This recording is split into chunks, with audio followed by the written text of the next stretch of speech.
Well, welcome everyone to the SIRC Health Equity Lecture Series. Today, we have Dr. Raminta, Daniulaityte.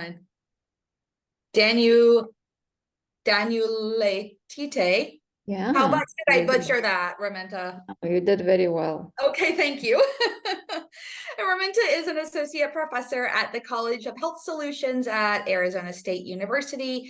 She has over 20 years of experience conducting community-based research with individuals who are using opioids, psychostimulants, and other drugs to understand how individual vulnerabilities, sociocultural influences, and structural factors impact drug use behaviors, overdose risks, experiences of drug-related stigma, and utilization of harm reduction and substance use treatments. So I'm going to turn it over to Raminta. And like I said, if you were joining late, she will present for 45 minutes, and then we'll do a Q&A session at the end. Well, thank you so much for the opportunity to be here. I'm really excited. I've always heard great things about SIRC and all the great people that are working here. And I know some of you, many of you, but yeah, I'm really glad to be part of this group eventually to maybe collaborate more. So my study that I want to present, I selected this kind of study specifically because it's here and now. It's kind of ongoing study that we are still kind of parsing through the data and just finished data collection. But it focuses on illicitly manufactured fentanyl use in Arizona and how people are viewing and experiencing overdose-related risks. So let's see. So the study is funded by the National Institute on Drug Abuse and this R21 study. I moved to Arizona about 4 years ago, so this was the first kind of attempt to get situated in this space and try to do things that we've been doing in Ohio before. And let's see, advancing button is not working that well. Okay. So I just want to acknowledge the team members. Haley Coles is a co-investigator, so Snore Intervention Works is linked to the study and helped us in many ways.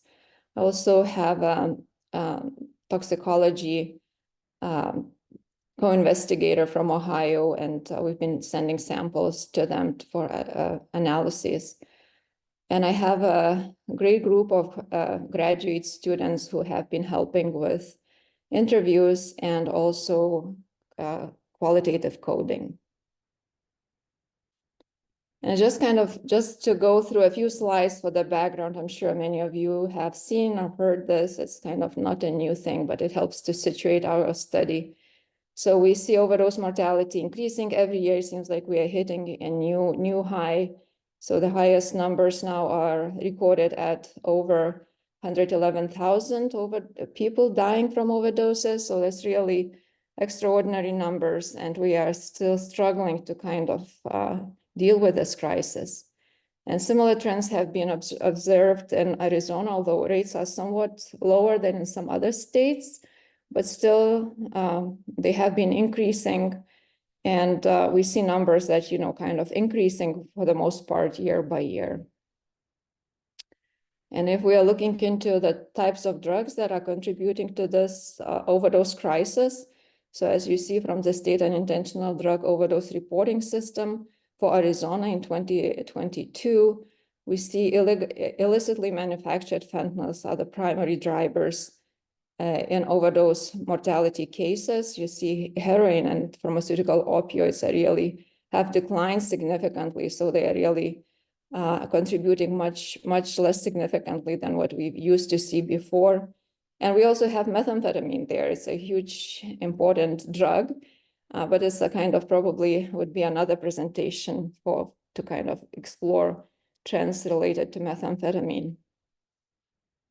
And when we're thinking about illicitly manufactured fentanyl and overdose crisis, we really have to think about regional variation. So it's not only variation in drug overdose mortality rates that we see across the country, but also the types of drugs that are available or contaminated with fentanyl. So the initial stage of fentanyl spread, we saw kind of peaking in the eastern side of the country, and that was coming through the heroin markets as heroin contamination, fentanyl available in powder form. And it was primarily kind of hitting very hard areas like Ohio, northeastern parts of the country. And the western part of the country kind of was lagging behind in those trends. And one of the reasons potentially is that heroin on the west of Mississippi was available as black tar heroin, so not powder heroin like it is available on the east of Mississippi River. And so the contamination process is different. It's more complex. It was more probably delayed initially. And eventually that kind of out of these trends kind of emerged this new product, which were pressed pills that were mimicking oxycodone, very popular generic oxycodone pills that were being pressed into kind of fentanyl pills, basically. So these are counterfeit pills. They really became very, very common in Arizona and many other parts west of Mississippi. And if we had talked to people in Ohio still, they're still not seeing that as much. So these trends are really very different. And a lot of information about how people are dealing with fentanyl contamination and spread. A lot of that information comes from the northeastern states, Ohio, or other places where fentanyl was available in powder form. But here we have pills, and this is a different drug. It comes through. It reaches different populations. It's people. It's used differently. So its risks are also very, very different, and how people are experiencing them, it's different. So that's how our study came about. So just kind of give a little bit one more background slide is that we've seen an increase really that these pills were kind of showing up for a while, but they really started spreading to the levels that we haven't seen before in 2020. And that also kind of coincides with increases in overdose mortality that peaking in 2020 compared to 2019 in Arizona. And so for this study, we have these numbers. We see overdose mortality cases, crime lab data, information about these drugs. But we need to talk to people who are using these substances to understand how they are dealing in their day-to-day life, what it means to them, how they are viewing overdose-related risks. For this specific presentation, I'm focusing on how people view and experience overdose-related risks. So a little bit about the data collection and analysis. So we just finished our data collection in December 2023. So I would kind of frame this as preliminary findings. Still, we are in the middle of analyzing qualitative data. We have 64 interviews completed. So for qualitative data, it's quite a large sample. Our participants for qualifying for the study, they had to self-report past 30-day use of illicit or counterfeit opioid or benzodiazepine pills. So we were looking into both opioid and benzodiazepine pill use because we had kind of preliminary information about those two kind of pharmaceutical drugs being more commonly contaminated with fentanyl. And so in addition to interviews, we're also collecting urine samples, and we were sending those urine samples to a toxicology lab in Ohio, and they have the capacity to identify a broad range of fentanyl analogs and other drugs. And they're doing excellent job because they have already been experiencing fentanyl kind of influx since 2014.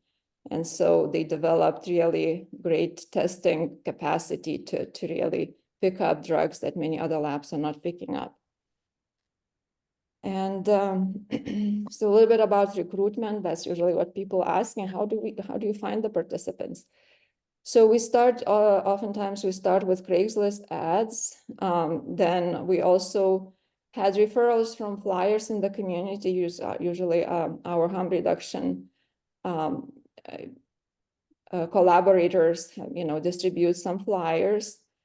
But you also employ the social network-based recruitment or respondent-driven sampling, where we ask people to refer somebody from their social network who probably engage in similar types of drug use behaviors. And so we also compensate our participants both for completing the interviews and for referrals. And the study was approved by ASU IRB. And just to kind of expand a little bit about our qualitative interviews that we are conducting. So we try to kind of open up a safe space for people to share their experiences and life stories.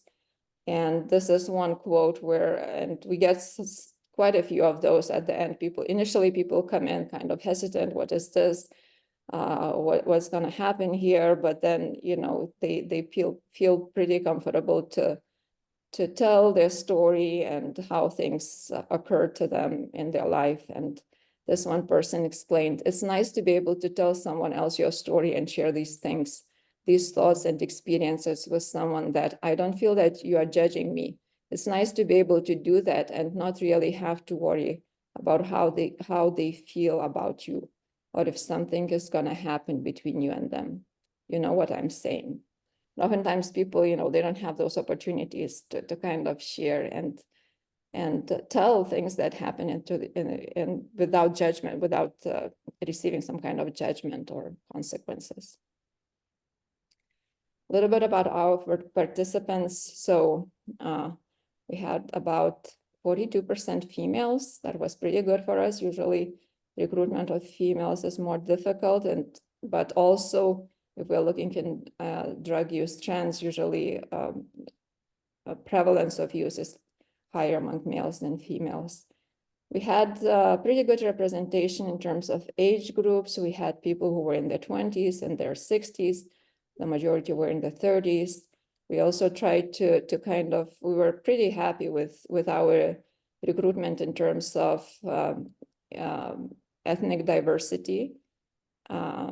Always can do better, but this was pretty good compared to our prior study that we were doing, or compared to what we were getting in Ohio. Ohio was primarily 90% white samples that we were getting. Just a few words about the drugs that people were self-reporting to use. So to qualify for the study, they had to self-report use of illicit or pressed benzodiazepine or opioid pills in the past 30 days. And this is information about their use in the past 7 days. So the majority were using these blues. Blues are these counterfeit pills that, they are fentanyl pills, and most people know that they are fentanyl pills. There were 2 people that said that they used non-prescribed oxycodone. Of course, we are suspicious. Where do you find that? It's really hard to find. But they did test positive for oxycodone. So that was consistent with what they believed they were using. We had some people who were using non-prescribed or pressed benzodiazepines. We're kind of working on another paper for that. It's a lot more confusion about non-prescribed benzos and pressed benzos compared to opioid kind of scene. So it's, so we had some people who were self-reporting use of that in the past 7 days. Heroin was very minimal. Majority were using methamphetamine. And about 44% of people were self-reporting opioid-related overdose, kind of lifetime experiences. And I just want to go over some information from the toxicology data. We just also received our results for the final samples that we sent to Ohio. And if you look back, majorities were self-reporting fentanyl and they were all, I mean, majority were testing positive for fentanyl. However, it's important to pay attention to all these different analogs that are out there. So when we're thinking about fentanyl pills, you know, it's kind of, okay, well, fentanyl is one drug, right? But it's a lot more complicated. There is a lot of analogs out there. And so the pills that people are exposed to, you know, these are kind of combinations of drugs. And these combinations, of course, make things a lot more unpredictable and dangerous too. So there is acetylfentanyl, and there's one case of carfentanil, which is really, that was, you know, very dangerous drug, is extremely potent. We had huge increases in overdose mortality in Ohio because of carfentanil. It was not available that much in Arizona.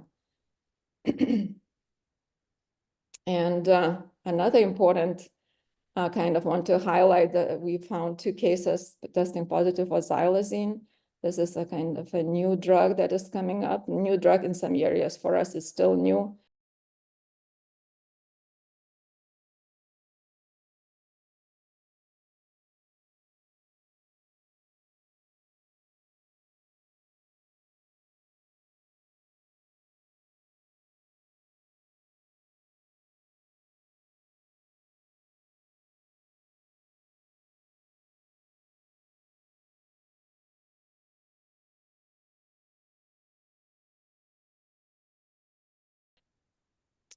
And so one of the most striking kind of findings, even as we were conducting the interviews, we were like sharing our notes after the interviews, like, wow, people, you know, they use 10, 20, 30 pills a day.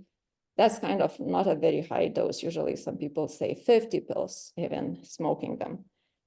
But they kind of have this kind of perception that, you know, they are not at high risk for overdose, not even moderate risk for overdose. You know, they say, I don't have I mean, the risk for me in the past 30 days was none or little. And that was really kind of, we were puzzled by that. We were expecting to see that people kind of would be more concerned about, you know, their potential risks. And so